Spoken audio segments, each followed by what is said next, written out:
मुजफ्फरपुर में भूमि विवादों पर बड़ा फैसला। डिप्टी सीएम विजय कुमार सिन्हा ने सुनी जनता की पुकार। भूमि विवाद निपटेंगे, खुशहाली का दीप जलेगा। डिप्टी सीएम विजय कुमार सिन्हा मुजफ्फरपुर में सोमवार को भूमि सुधार जन कल्याण संवाद के दौरान जमीन से जुड़े हजारों मामलों को लेकर बड़ा जनसंवाद देखने को मिला। बिहार के उप मुख्यमंत्री सह राजस्व एवं भूमि सुधार मंत्री विजय कुमार सिन्हा की मौजूदगी में आयोजित इस कार्यक्रम में आम लोगों की समस्या सीधी सुनी गई और त्वरित समाधान के निर्देश दिए गए। सुबह से ही रजिस्ट्रेशन काउंटरों पर भारी भीड़ उमड़ पड़ी। दाखिल खारिज, परिमार्जन प्लस ई नापी, जमाबंदी, अतिक्रमण और भूमि विवाद से जुड़े मामलों को लेकर लोग उम्मीद की आस में पहुंचे। कार्यक्रम का आयोजन श्री कृष्ण सिंह प्रेक्षागृह बिहार विश्वविद्यालय परिसर में किया गया, जहां अधिकारियों की पूरी टीम मौजूद रही। डिप्टी सीएम विजय कुमार सिन्हा ने दीप प्रज्वलित कर कार्यक्रम का शुभारंभ किया और मंच से स्पष्ट कहा, अब जमीन के नाम पर किसी को भटकना नहीं पड़ेगा। पारदर्शी और व्यवस्था से हर पीड़ित को न्याय मिलेगा। उन्होंने अधिकारियों को सख्त निर्देश देते हुए कहा कि जनता की शिकायतों का समाधान समयबद्ध और ईमानदारी से किया जाए। इस जनसंवाद ने जिले के किसानों और आम नागरिकों में नई उम्मीद जगा दी। लोगों का कहना है कि पहली बार जमीन से जुड़ी समस्याओं को लेकर सरकार सीधे संवाद कर रही है।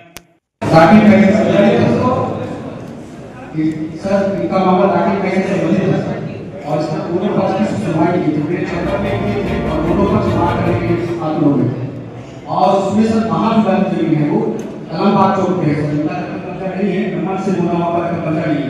धूप आप लाओ सर, वो भी नहीं है।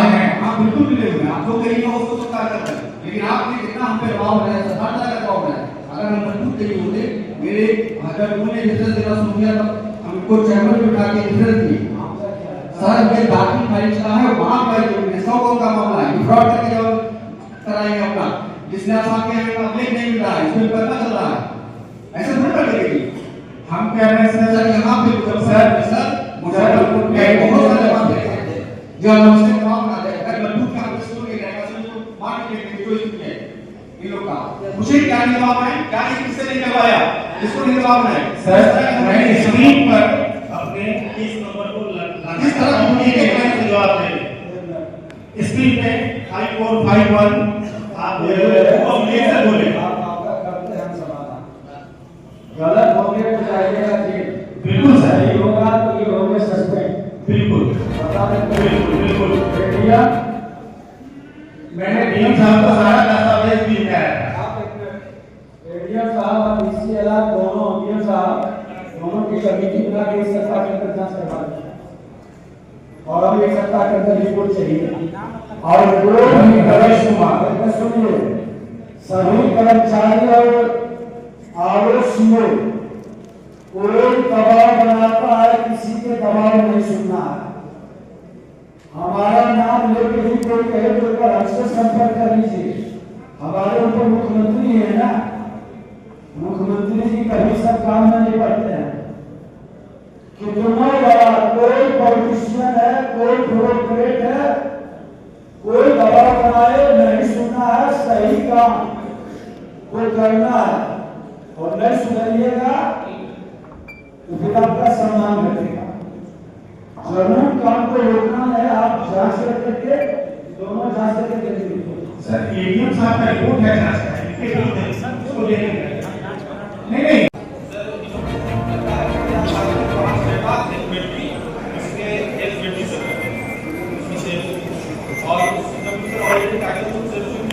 टाइटल सूट उस पे नहीं चल रहा है, दूसरा सिर्फ एक दिन में 20 पे चल रहा है। हाँ मेरा 19 है। मेरे जमीन पर टाइटल नहीं, सरोजनी के भी वाला जमीन पर टाइटल था 1920 थे। आपस में बात करके बोलने दीजिए, आप बोलने से बताइए, पूछेंगे।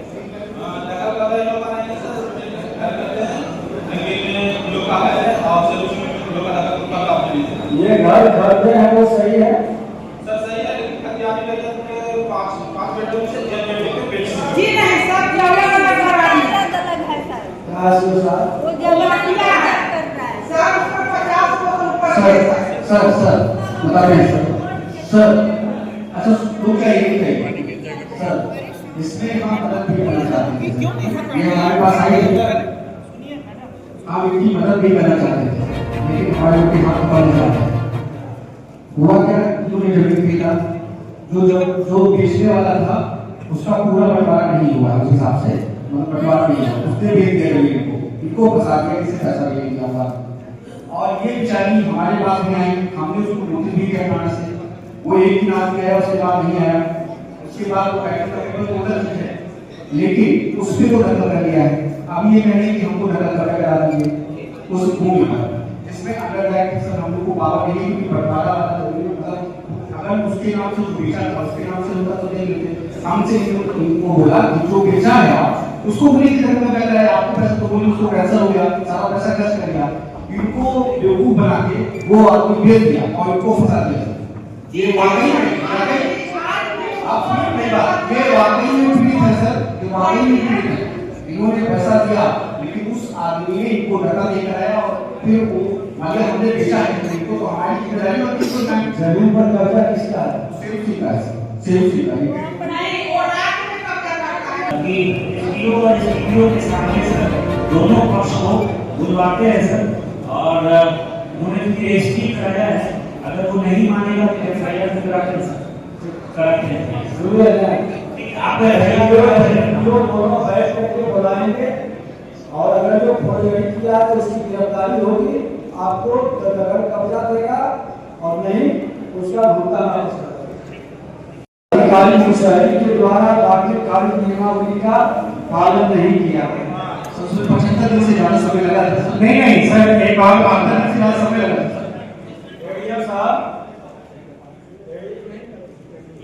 टाइटल सूट पेंडिंग भी है सर, इसमें टाइटल सूट नहीं है। इस मामले में टाइटल सूट पेंडिंग है सर।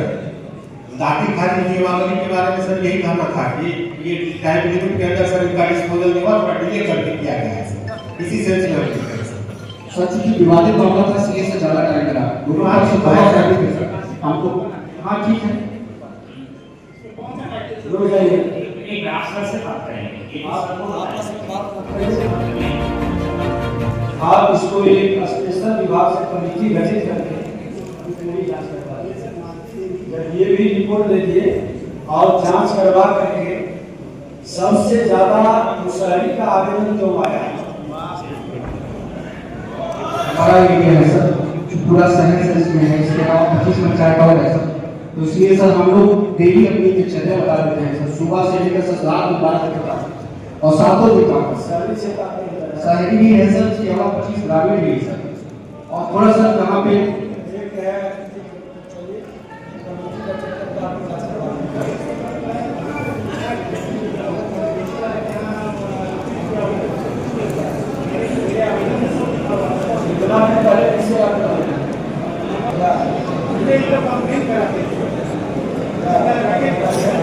ये इलेक्शन के पहले ही जस्ट किए हैं, इसमें नोटिस हो गया सर, उसके बाद सुनवाई करके उनको शॉर्ट डेट देके मैं सुनवाई करके निष्पादन कर रहा हूँ।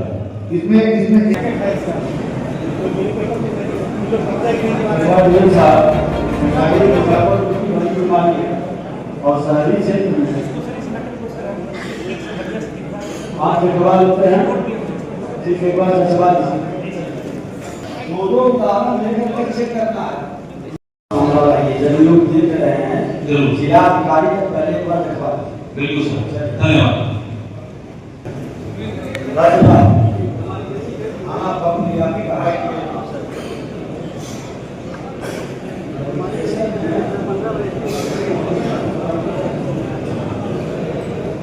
बताइए क्या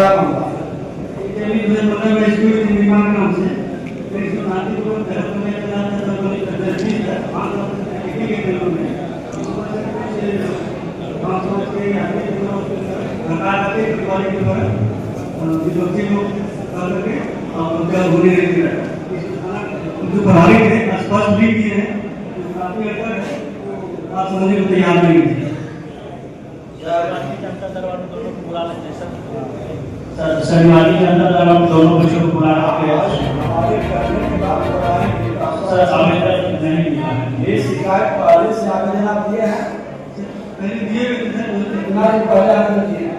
जनरल जवाब ने रिपोर्ट किया 2020 में नहीं थे मुझे सर, मेरे समय से नहीं आया कोई बात। इसके बाद एक काम कर रहे थे सर, इतना आप बेफिक्र थे कि आपके जमीन पर कब्जा कर दिया 2020 से आप सोए हुए थे। वो लोगों के सर खाना नहीं और बहुत दूरी टूट गए। एक चीज पता है कि आप क्या कर रहे हैं क्या चीज, इसीलिए तो मोटिवेट कर रहा समझ हूँ। लीजिए सब लोग बैठे हैं के माध्यम से संदेश मिल जाएगा कि कोई फर्जी दस्तावेज या गलत आवेदन लगा करके किसी सही जमीन को विवादित करेंगे तो उन पर हमारे एसपी बताएंगे कि कौन कौन धारा लगेगा और 7 साल की सजा भी होगी,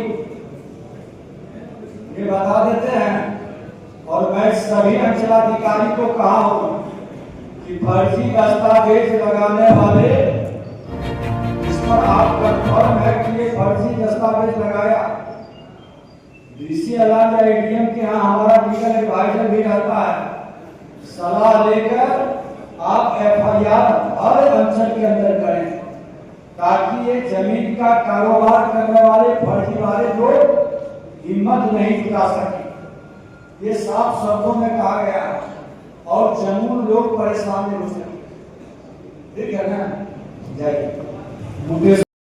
मेरे जब माँ के घर में थे तभी मेरे पापा डेथ कर गए थे। अच्छा, कहाँ घर हुआ? मीनापुर ब्लॉक में नंदना पंचायत नंदना गाँव। मेरे पापा डेथ कर गए, मेरी माँ की हम थे।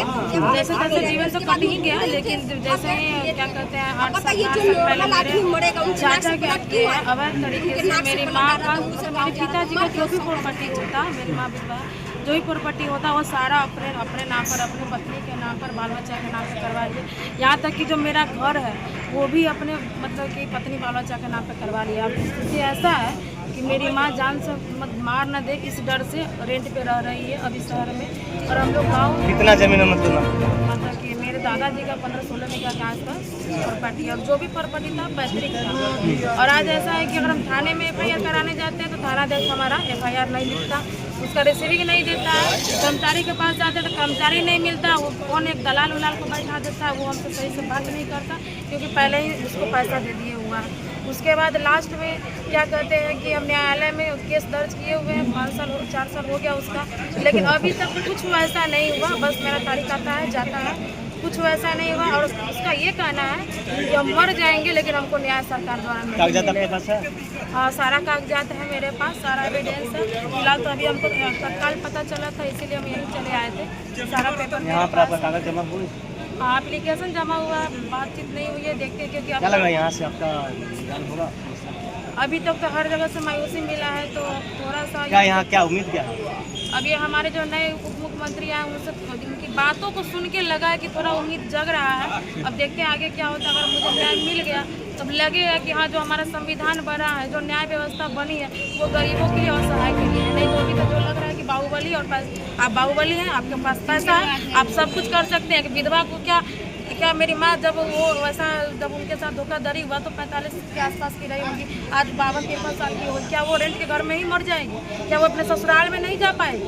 क्या हमारा संविधान किसी बेटी को अधिकार नहीं देता? किताबों पे अधिकार लिखा हुआ है। और किसी का बाप मर जाता है तो क्या उस बेटी को हमसे ये पूछा जाता है कि हम किसके पैदाइश हैं? तो क्या हमारा समाज नहीं जानता है कि अगर कोई किसी अब आप बोलते हैं कि एक ही बच्चा रखो, बेटी बढ़ाओ, मतलब बेटी बढ़ाओ बेटी पढ़ाओ, और किसी महिला एक बेटी पे रह गई तो क्या उसको अधिकार नहीं है कि अपने संपत्ति का उपयोग कर सके, अच्छा जीवन जी सके? आज वो अपने ससुराल नहीं जा पा रही है, अपने गांव नहीं जा पा रही है, सभी उसको हीन दृष्टि से देखते हैं। जान से मारने की धमकी मेरे चाचा देते हैं, हर 6 महीने पर मेरी माँ को सलाह देना पड़ता है।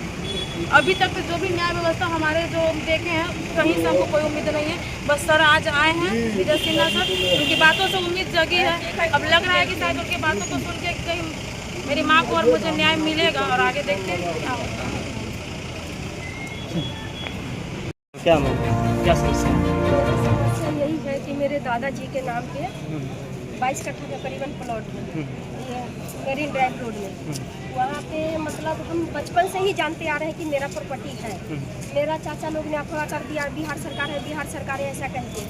उसके बाद मेरे सगा चाचा एक और 2-3 गांव के मिलके, जिसका सबका नाम मैं दे रखी हूँ आवेदन में, वो सब मिलके खेसरा पर सारा जमीन बेच दिया, कुछ भी नहीं बचने दिया, सारा जमीन बेच दिया।